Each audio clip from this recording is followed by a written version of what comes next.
Hi, I'm Dawn with Drucker Diagnostics, and today we're going to learn how to clean and maintain the Horizon 24 Flex centrifuge. Cleaning and maintaining the Horizon 24 Flex. Your Horizon 24 Flex requires no regular maintenance. Cleaning is easy too. Start by turning your Horizon 24 Flex off. Then unplug it from the wall. Your centrifuge should always be off and unplugged before you do any kind of cleaning.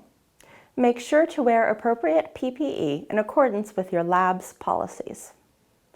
Use isopropyl alcohol or 10% 5500 ppm bleach solution to clean. Only the approved isopropyl alcohol or 10% bleach solution should be used.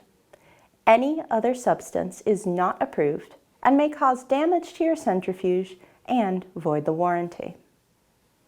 Apply your isopropyl alcohol or 10% bleach solution with a cloth. Do not submerge the centrifuge in water. Dry your Horizon 24 Flex immediately after finishing cleaning and disinfecting, and be sure it's plugged in and turned on so it's ready for the next use.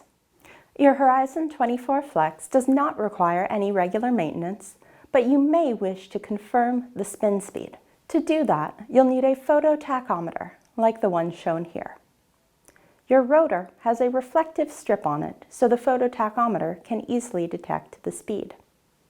Just start the cycle you wish to test, wait a minute or two for it to reach its peak speed, and point your phototachometer down through the clear lid. You'll quickly get a reading.